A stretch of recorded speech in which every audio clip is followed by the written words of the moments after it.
Okay, so I suppose, Danny, one of the questions I get asked is when to engage a project manager and why engage a project manager early. What are your thoughts on that? Well, for starters, the earlier the better. If you get us involved early on, we'll be able to sit down with you, understand your constraints, understand the project in detail, and walk you through the processes to get to the outcome that you want to get to. Oftentimes, what generally tends to happen is, owners tend to think that they can run the project themselves, often leading to issues related to, the wrong scope, the wrong contractor, and significant cost escalation. So I would often say the first thing you can do for the betterment of yourself and your committee is to get us involved early on. Okay, so what you're talking about there is a lot of removal of risk. Correct, yeah. Getting an expert involved removes the risk significantly from the project. And also you have a good sounding board from someone who's gone through this process before. So when it comes to actually running you through the processes, not just for the project, but also how to approach the broader audience, like the owners themselves, how to communicate thoroughly through them and take them through that process, getting us involved early can set the agenda right. And so there's a lot of communication, isn't it? Tons of communication. I'd say, we have all the tools and the kits and the softwares involved in project management, but a big part of our role, especially with owners corporations, is to communicate. And oftentimes it's communication where a project can be won or lost, or rather be successful or not successful. If you get the communication component right, be it from the residents, the broader committees, also the external consultants, you get that right, you have a very successful project. Okay, so looking at communication, how do we do it at PASG that creates a difference in your view? Our communication process is very, very custom to each project, but we have a few standout approaches that we apply across the board. For starters, we regularly catch up with the committee. Regularly, when I say we can have weekly catch-ups, and we call them PCG meetings or project control group meetings. Sounds very formal, but really it's us giving the committees information and them having the opportunity to ask questions from us. And this continues on for town halls, AGMs, SGMs. Our participation is key to ensure that we're communicating to all those involved, like I said, from the owners themselves, but also I'd say some external participants like tenants who will be in the building. They need to know why this is happening, when it's happening, so that they can live their life without actually being impeded too much.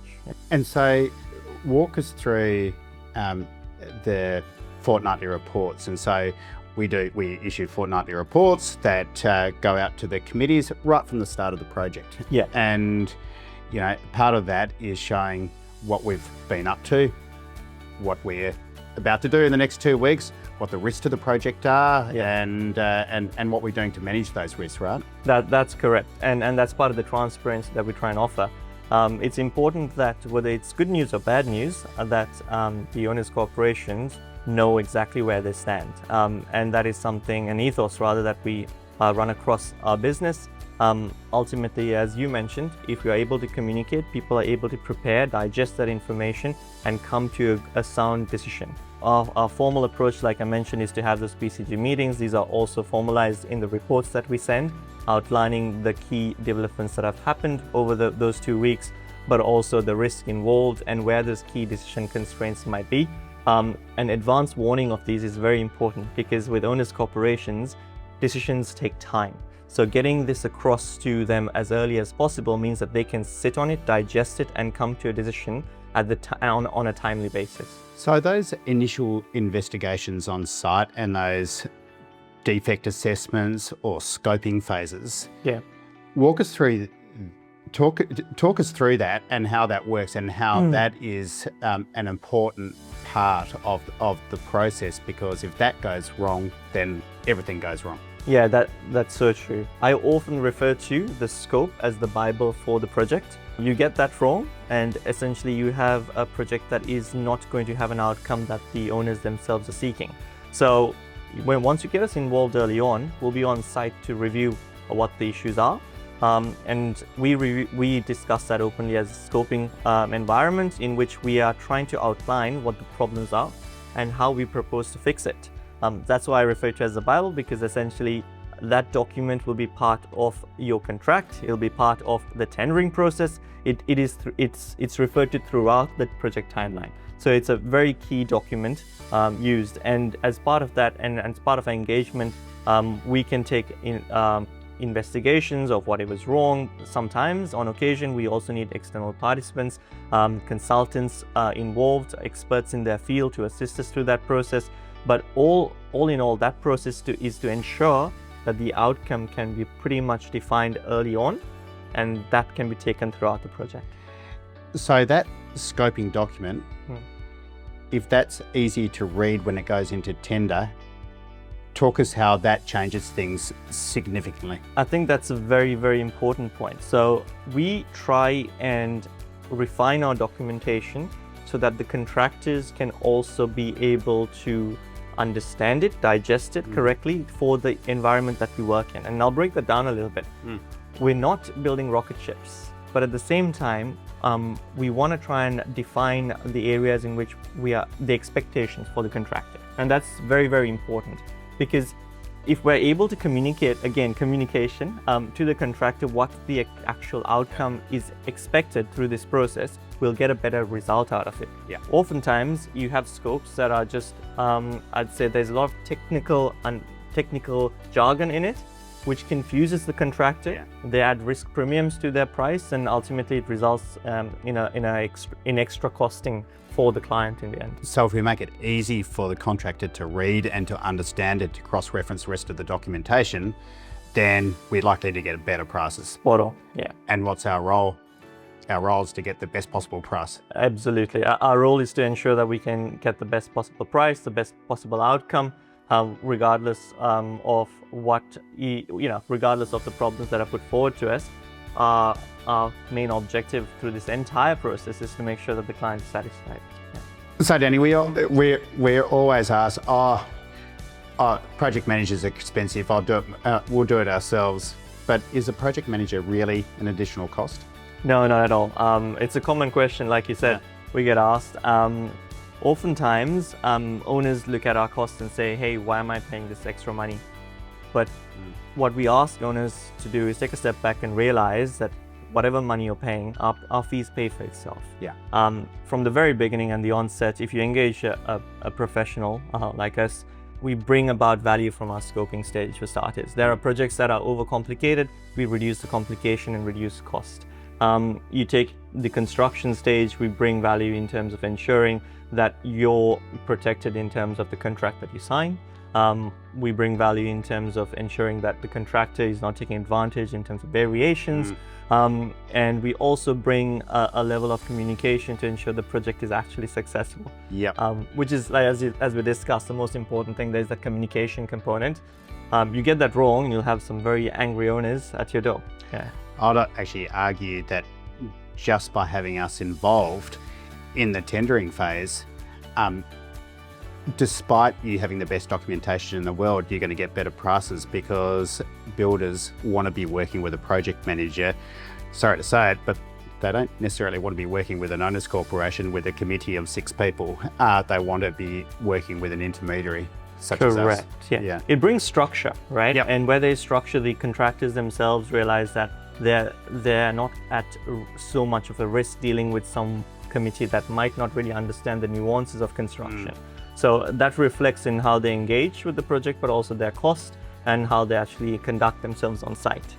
And at the end of the day, contractors are worried about how they're going to get paid. Correct. And if they're going to submit a monthly claim, and they're going to be going, who's assessing this claim? And who's going to actually physically say, pay that money at the end of the day? Yeah, that's so true. And again, it all reflects on the risk premiums that contractors add on, right? So completely agree with you on that one. So talk us through, if we're not engaged early and what that process would look like. Obviously, we don't think it's ideal, or we don't think it's ideal coming in halfway through a project, but just talk us through, can that be done? It can be done. It's not advised, of course, but we've had instances where committees have proceeded to go down the path of running their own project. What happens then is oftentimes we get a call probably 2-3 months down the line after things have fallen apart. And it falls apart not necessarily because their heart is in the wrong place. It's just the technical side of things is not as straightforward as people assume it to be. So they get the wrong scope out to the contractor prices it, they add extra premiums to it, and then what happens is during construction, things fall at the wayside because no one's communicating to people. And you have a lot of angry owners, like I said, the committee is under pressure. We'll get a call, we'll sit down with them and try and declutter and untangle rather the whole situation. It's not ideal because at that point, you've already spent significant amounts of money. And as an owners corporation, I'm pretty sure none of you want to spend that amount of money and essentially waste it down the drain. So it's not ideal, but we can untangle it. What I would suggest is, if you're ever considering running something by yourself or as a committee, give us a call and have a conversation. It costs you nothing to have a conversation with us. And I'd say that through that conversation, you will be able to better realize if you're best suited to run it yourself or you'd need to engage a professional like us. So talking in that sort of space again, we often get calls when the committee want to appoint a contractor. They've done the scoping, they've done the tendering themselves, or they've used another consultant, and they want us to come in at that point and double check that the scope is right, check that the contract is right, that normally the contractor is proposing, which is a bad idea, generally. So talk how that would happen. We're actually going through one right now where they've done this process.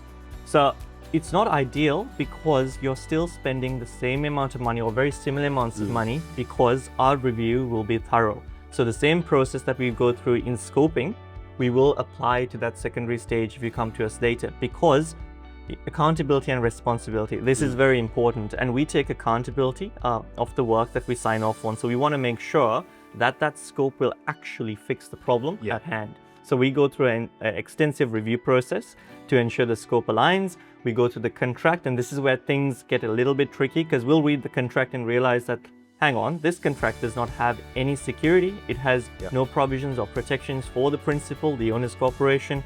And so we have to go in there and try and ensure that there's some parity to both parties. And negotiate on something that has already been partly negotiated, right? Correct. And try and unwind and as we say, untangle that contract to provide a contract that is going to be a protection for the owner's corporation. Yeah, and you're spot on, not just with the contract, but even the scope. Like some of the scopes that we get, unfortunately, we've seen the scopes that come through at that stage, they're non-compliant. And so we have to sit down with the contractor and say, hey, you can't really do this work. Like what certification are you going to provide? What are the warranties? And things can get a little bit ugly at that point. So I wouldn't advise that you go down that path ever, but should you, give us a call. Okay, so to summarize what we've gone through, why get a project manager in early? You get a project manager in early to reduce cost. You reduce risk. You reduce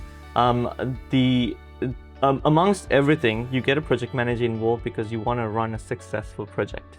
I think those three things are from the top of my head are key considerations.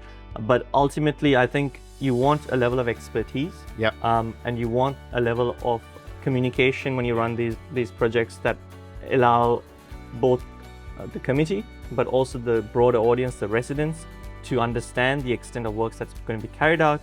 But essentially, you get a project manager involved to reduce risk. Excellent. Thank you, Danny. That's great.